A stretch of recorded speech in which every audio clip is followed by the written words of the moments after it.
And now for boat news. Have you seen this man in your area? Be very cautious. He may talk to you and he may be filming. He travels around in his narrowboat called Will's Way. You have been warned. Right, so we've done... This is called Isleham. Isleham. So you've got silent S. Isleham. So we're coming out of here. And we're going to go down past Pope's Corner. We're not going down there yet, don't worry about that. We're coming down here to Burwell next. And then, Burwell? No. Burwell next. And then we're going down to Reachload. And then Wicken Fen. That's the next journey. Last time I got to Isleham and I had to turn around. In this little tight spot outside the pub. Is it the Swan? No, it's not the Swan. Outside the pub. You'll see the pub in a minute anyway. Well, here we are. Lovely day. Try and turn into that section there.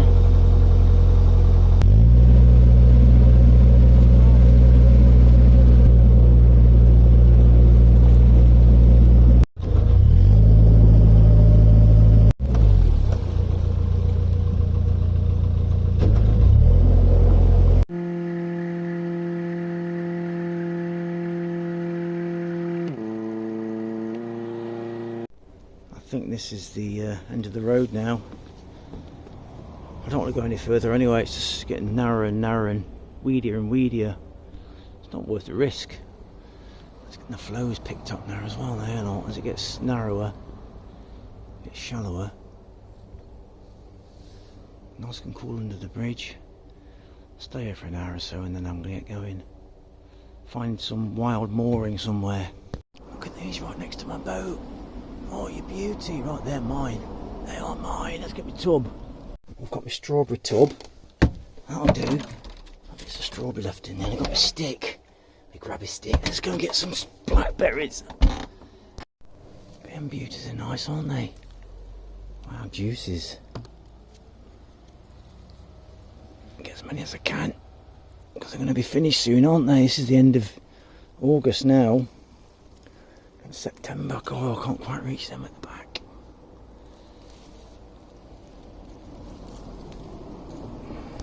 That's enough now. Just soak those in some water.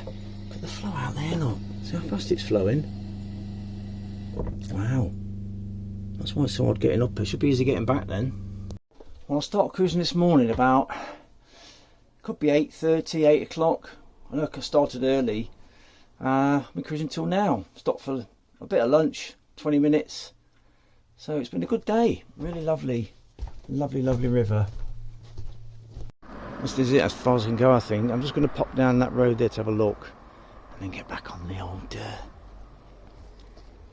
boat and get off again. Nothing down there, just houses. So I'm going to walk back and then have a cup of tea. I'm going to move from here. This road is far too noisy. I can't do any editing or anything, you know. And I don't know what it's about people in pubs, but when they talk to each other, they talk really loud, and they laugh really loud. See how noisy it is. Right, I'm going to move on and go somewhere nice and quiet with this.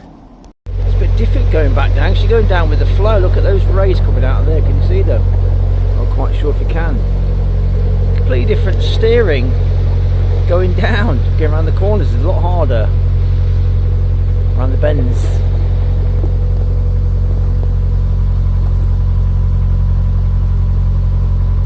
I want to get somewhere really quiet so I can do some editing. Otherwise you get the car noise in the background, you get people talking, and it's just so to keep redoing it, it's so annoying, you know. People should be very quiet and the car should wait until I've finished editing. I don't know why people are so selfish. I honestly don't know why.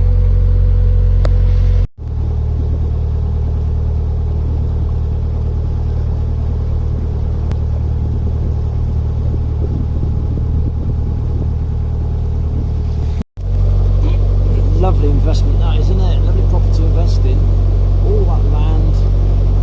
Beautiful.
way to moor up. I'm normally alright. Look at that from the sky, look, wow.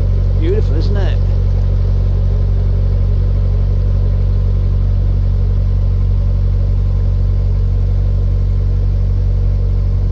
It's about 8 in the evening. I've been cruising since 8 this morning. Just can't find anywhere to jump off. Wild moor. There's too much reed. It goes way back. Keep going till I find a proper mooring somewhere, you know. Bloody Nora.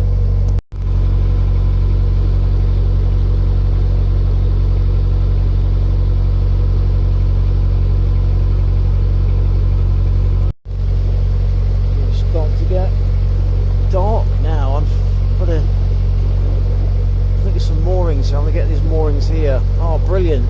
Fantastic. They're empty. Oh, what relief. Get something to eat. I've been here one night. Oh. People's this. I wasn't expecting to get back here. Look at that for a sunrise. Isn't that beautiful, isn't it? I wasn't expecting to get back here in one day. I left the end of here last night. Is it Isleham? I can't remember. And I thought I'd just moor up down the river, and it ended up being I couldn't get in anywhere all the way back to here. So about 8 o'clock last night I got back, just as it getting dark. Oh no, it's getting dark at 8 o'clock. Oh, damn it. Summer is over. It's finished. Apart from now, it's beautiful. I want to go and see that museum today. That engine museum. Do you want to come along? Oh, come on. Don't be horrible. My goodness, it's so peaceful. Look at this. Look at the mist on the water. Isn't that beautiful? Look. And that sun's already warm. 7 in the morning. That's the most delicious. With the reeds and the mist and the water. Not a breath of wind, just the birds.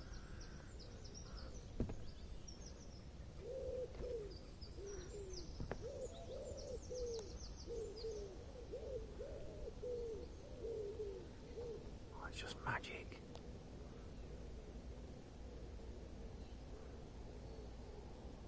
It's just magic. Swells the heart to bursting, this kind of stuff for me. I've taken the cover off because I'm going to wash it. I'm going to wash it. Hey, look at it with it off. Look. Ooh, it's naked as. Stop looking at it. Stop it. It's naked. So I'm going to wash that, dry it, and I'm going to treat it with some wax spray that I got with it when I had it made. So look at it wash down. This is precious. I've got a bucket, soapy water. I'm going to wipe it all down, wash it, and let it dry on the fences. And then see where it's just a bit marked, can't you? From it's a bit of staining, you know. And the chimney, and not too bad actually, is it really, for its colour? Bit there, look. I doubt I'll get all those marks off.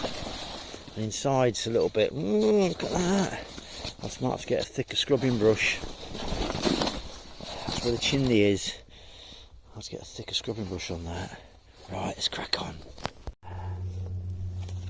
What I do first is soak it in soapy water. Unbeknownst to me, under the ground, it's just doing this on the floor made it even more filthy. So I had to scrub all the mud off from underneath. Oh, made a right mess of it. I thought it would be okay, but it's not. Naive. Weak and naive.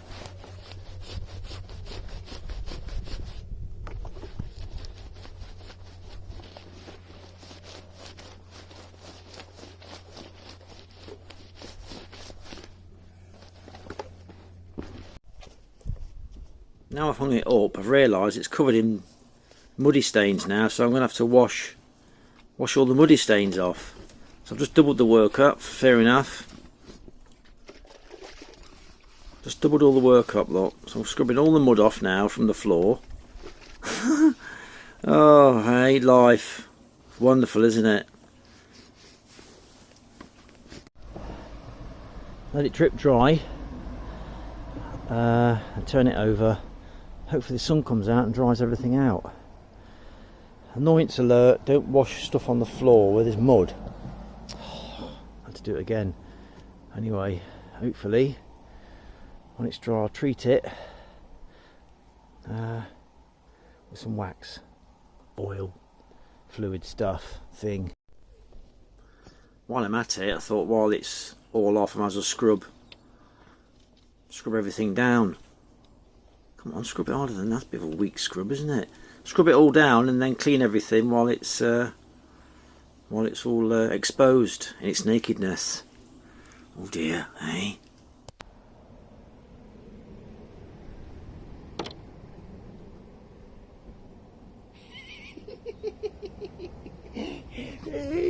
Oh dear.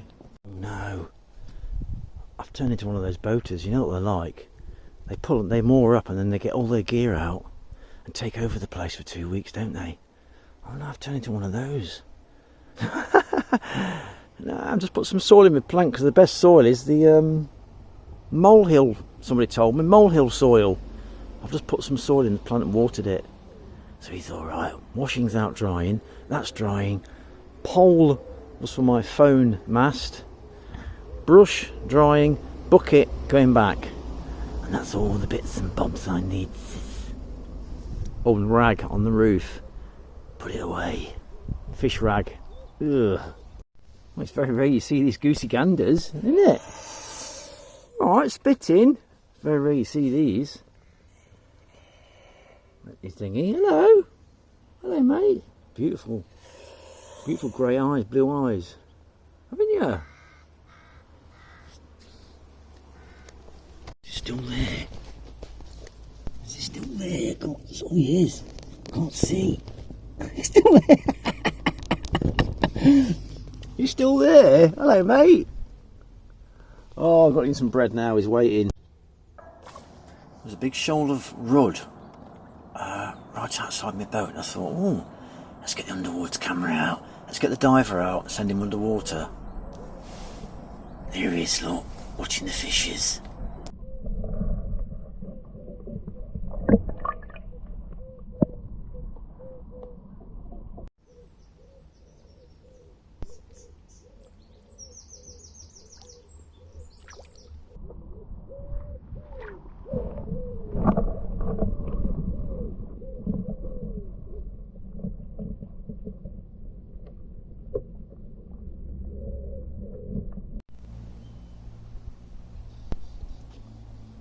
Riding the thermals, that bird. It's going up on the warm air, look, without beating its wings. Wow.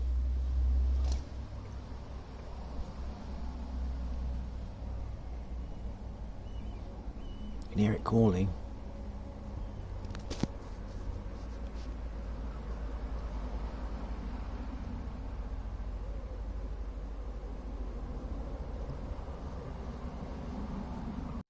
It's come up a little bit cleaner, but to be honest with you, some parts there that's near the fire just glued on, and the stainage from using the zips for many times, just can't get it any cleaner. That's it.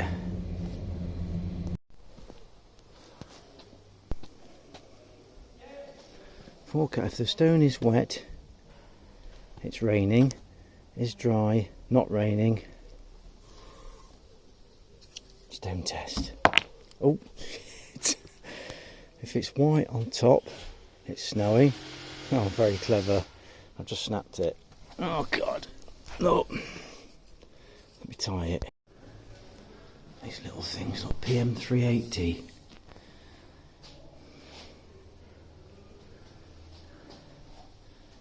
Chugging along all day. Doop, doop, doop, doop, doop, doop, doop, doop, doop, doop. There's a pump. Belt driven pump, look. Just put your belt on there, pump water or fluids This pump dates from between 1851 and 1872. It's on a permanent loan to the museum. Thanks for the generosity of Mr. Timothy, Lord of the Manor of Soham. Alrighty, let's go in. Early, and sort of fire engines, you know. Pumped a little bit. City of Ely. So they pumped on that. Guys either side. Hello mate, you alright? Yeah, not so bad. Before the area was great, the only habitation was on islands such as the Isle of Ely and on the higher ground around the edge of the fens. Some of the low fenland could be grazed in the summer, but the animals were returned to the higher ground for the winter. The last ice age due to both natural fluctuations in sea level and human intervention. Sometimes known as the adventurers and led by Francis IV, Earl of Bedford, got together and employed a young Dutch engineer called Cornelius Vermuyden to drain the fens. Vermuyden soon realised the flooding was not caused by rain falling in the area, but by the overspilling of rivers from outside the district. Seawater at high tide also needed to be controlled. Vermuyden's first major work was the digging of the Bedford River from Denver to Erith, some 22 miles. This diverted much of the water from the meandering River Ouse into a shorter channel with a greater fall on its course towards the sea at King's Lynn. This work was interrupted for a time by the English Civil War, but after Cromwell had his victory over King Charles I, work resumed. In the early 1650s, a second Bedford River was built beside the first one. The first sluice was constructed at Denver to control the higher sea levels. Vermuyden's work was completed by 1656. It is said that peat shrinks by the height of a man during the lifetime of a man. All the rivers through the fens are really man-made canals. Rivers carry with them soil particles which are deposited on the riverbed as the speed of flow reduces near the sea. The original natural courses and some early man-made courses of many rivers can now be seen from the air by the lines of silt and sand they left behind. These redundant watercourses are called roddens and are often now higher than the surrounding peatland which has shrunk away. This loss of peat continues today and is the reason for the existence of pumping stations such as Willow. The success of the modern system is demonstrated by the fact that the area has not come close to being flooded in the past 50 years. A real tribute to Vermuyden's vision. Get one of these, look. Oh, posh, isn't it? Let's type in the number and it tells you information about it.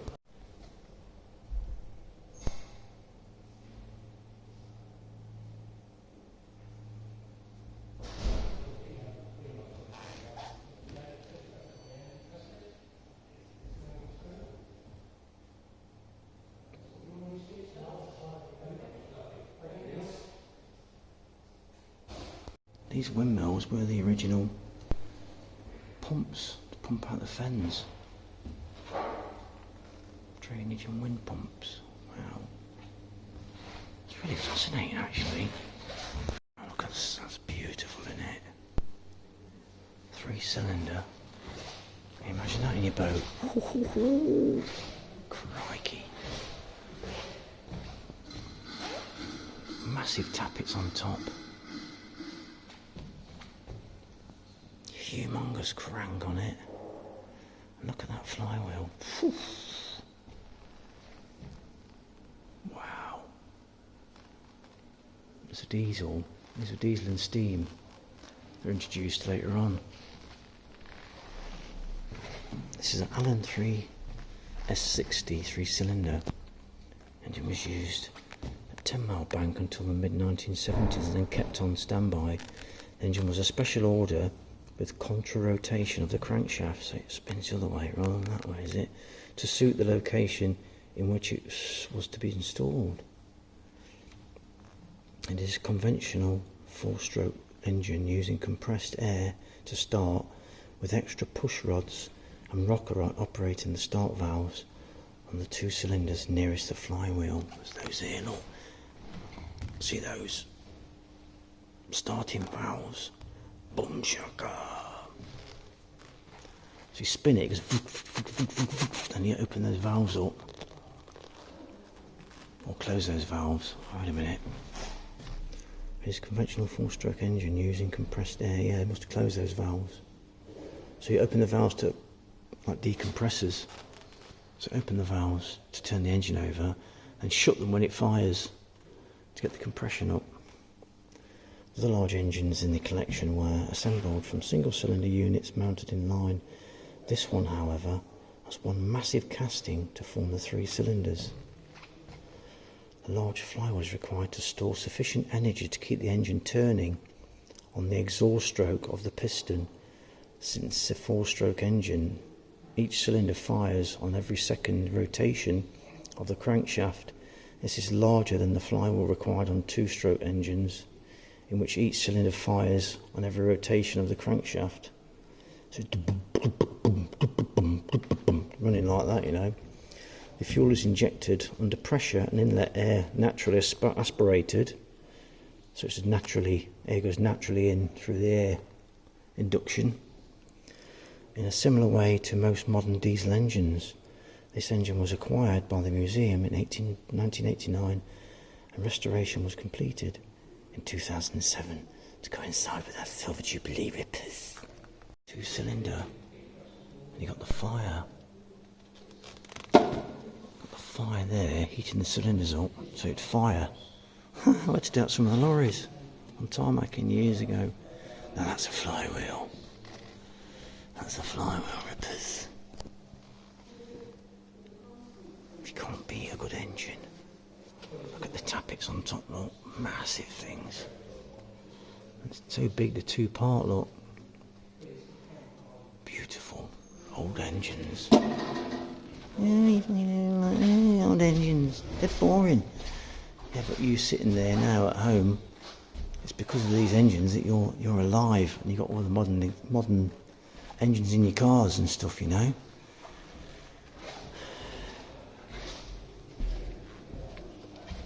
All your farming equipment there, look. Look at the beautiful brass, all the levels. Gorgeous. All the tappets on top, look. Gorgeous. There's your 4-stroke engine. The piston descends in the cylinder, drawing in the air and the inlet valves. It draws the air and fuel in on the compression stroke. The piston rises, compressing the air in the cylinder. The compression causes the air to become very hot under compression. The fuel is injected into the cylinder and the mixture of the fuel and very hot air explodes, forcing the piston down. Boom. The exhaust valve opens and the piston rises again, driving the burnt fuel and exhaust gases out the cylinder. This is how engine works in your car. Even your modern ones, they rippers. All the old planes, look for woodwork, little planes. I bet the carpenter made those as well, you know. Stamp there, shoes, all your gardening equipment, fen, peat digging, peat trowels and troughs there, look. Big old saws. Oh, what's Satan doing here? Wait a minute. That is your gorgeous engine, look. So you can see there, look, crank moves, push rods open the valves. This is my beta engine, same design. You've got a cam there for your valves to open and close. Very simple systems. Beautiful in it, look at that.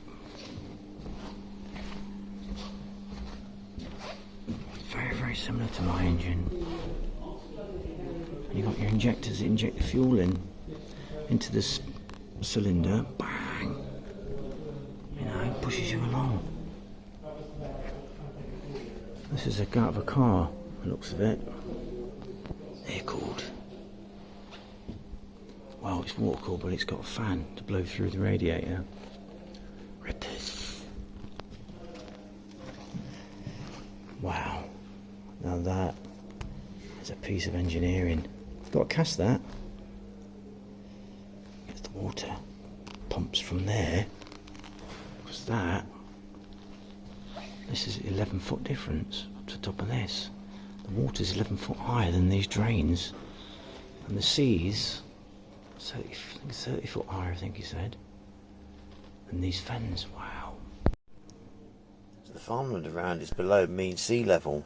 High tides at King's Lynn reach the level of the top of the wall of which this board is mounted. So there's the mean sea level, look. Wow. So you've got to pump the water up higher.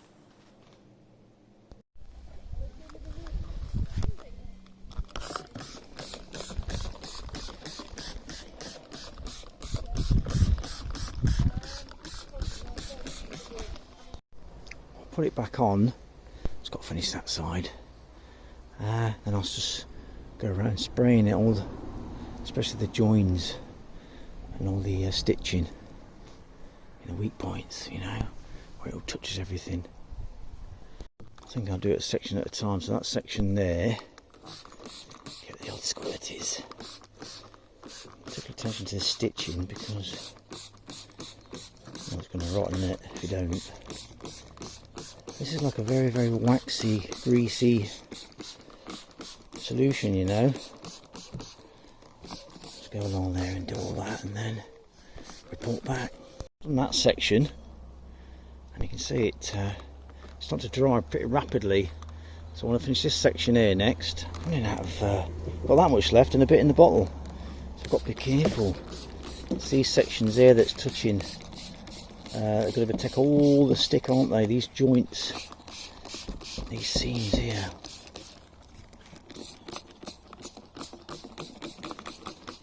That's it. Right, change my hand. Right, that's that side covered. Washed, clean, covered. I've done the inside as well. Got the other side now. Dangerous bit on there, lot. Why don't you do it on here, not on the ground? Yeah, I thought about that when I was washing it. Made a right mess. No, I'm doing it while it's stretched over. All these have ripped off. You know when you go into more up. Oh dear, look at that. It's all these press studs. Oh, let's try and bodge something on there. Damn it. Right, sprayed it all now. That should last me a good few years. Beautiful.